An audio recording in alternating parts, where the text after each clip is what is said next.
అస్మద్గురుభ్యో నమ. శ్రీమతే రామానుజాయ నమ. నేటి మంచి మాట. నాకంటే తెలివైన వాళ్ళు ఎవరైనా ఉంటారా అనే విషయం విజయుడు అనే రాజు తన మంత్రి గారిని తరచూ ప్రశ్నిస్తూ ఉండేవాడు. మంత్రి గారికేమో మొహమాటం, కాదంటే ఆయనకి ఎక్కడ కోపం వస్తుందో అని. మీకంటే తెలివైన వారు నాకు తెలిసి ఎవరూ లేరు ప్రభు అనేశాడు. అయితే ఒక రోజున రాజుగారు నిండు దర్బార్లో తన గురించి గొప్పలు చెప్పడం మొదలుపెట్టారు. ఊరికే ఉండక మంత్రిగారిని కూడా మీరేమంటారు మంత్రిగారు అని అడగటం మొదలుపెట్టాడు. మంత్రిగారికి ఏమనాలో తోచలేదు.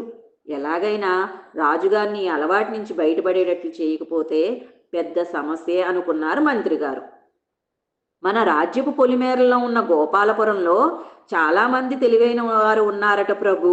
మీరు ఒకసారి కొంచెం సమయం తీసుకొని చూడండి. ఆ ఊరి జనాల కంటే మీరే తెలివైన వారు అని తేలిపోతే బాగుంటుంది. అలా మీ గొప్పతనం మరింత మందికి తెలుస్తుంది. అయినా వారెవ్వరూ మీ తెలివికి సరితూగర్లేండి అని తప్పించుకున్నారు మంత్రి గారు. దాంతో రాజుగారికి ఉత్సాహం ఆగలేదు. ఏంటి గోపాలపురం, ఏంటి వీళ్ళ తెలివి, చూసొస్తాను అని నేరుగా అక్కడికి బయలుదేరారు. ఆయన గోపాలపురం చేరుకుంటుండగానే ఊరి మొదట్లో ఉన్న గడ్డి భూముల్లో ఒక పశువుల కాపరి కనిపించాడు, ఆవుల్ని మేపుకుంటూ.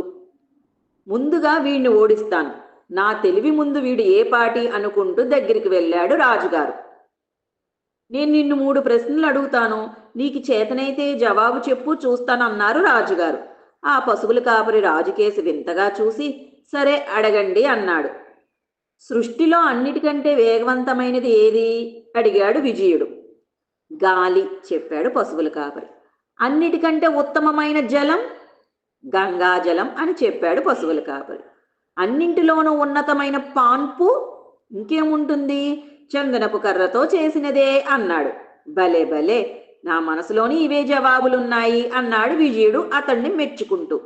ఆ మాటలకి ఆ పశువుల కాపరి ఎగతాళిగా పగలబడి నవ్వాడు. ఎందుకు అంతగా నవ్వుతున్నావు అడిగాడు విజయుడు చికాకుగా. తప్పుగా చెప్పిన జవాబులన్నీ సరైనవని మెచ్చుకుంటుంటేను అని మళ్ళీ నవ్వాడు పశువుల కాపరి. అవునా, మరి సరైన జవాబులేమిటో చెప్పు, చూస్తాను అన్నాడు విజయుడు పట్టుదలగా. సృష్టిలో అన్నిటికంటే వేగవంతమైనది మనసు. ఎడారుల్లో ఎండవేళన దొరికేదే ఉత్తమమైన జలం. ఉన్నతమైన పాన్పు అమ్మ ఒడి చెప్పాడు పశువుల కాపరి. అవును నిజమే, మనస్ఫూర్తిగా ఒప్పుకున్నాడు విజయుడు. ఇంకో సంగతి చెప్పనా అన్నాడు పశువుల కాపరి. నేను ఇంతకుముందు చెప్పిన జవాబులు సరైనవే, ఇవి కూడా సరైనవే.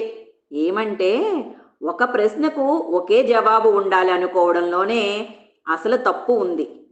ఒక ప్రశ్నకు అనేక జవాబులు ఉండవచ్చు. ఒక రాజ్యంలో అనేక మంది తెలివైన వాళ్ళు ఉన్నట్లే అన్నాడు. ఆ రాజు నివ్వెరపోయాడు. అవును కదా, నేను ఇలా ఆలోచించనే లేదే. ఒక రాజ్యంలో అనేక మంది తెలివైన వాళ్ళు ఉండొచ్చు కదా, అందరిలోకి తెలివైన వాళ్ళు అంటూ అసలు ఎందుకు ఉండాలి అని ఆయన ఆశ్చర్యంలో మునిగిపోయాడు రాజు. పశువుల కాపరిని అభినందించాడు. అటుపైన ఆయన తన తెలివితేటల గురించి గొప్పలు చెప్పుకోవడం మానేశాడు విజయుడు.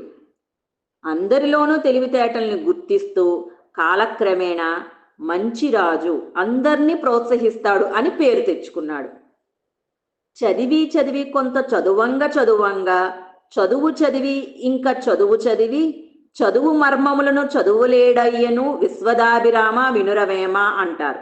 అంటే ఎన్ని చదువులు చదివి ఎన్ని విద్యలు నేర్చినా ఆత్మతత్వం తెలియని మనిషి మూర్ఖుడే కదా. అందుకే మనం పెద్దల్ని ఆచార్యుల్ని ఆశ్రయించి ఆత్మతత్వం తెలుసుకొని జీవితంలో ఉన్నత శిఖరాలను చేరుకోవాలి. సర్వం శ్రీకృష్ణార్పణమస్తు.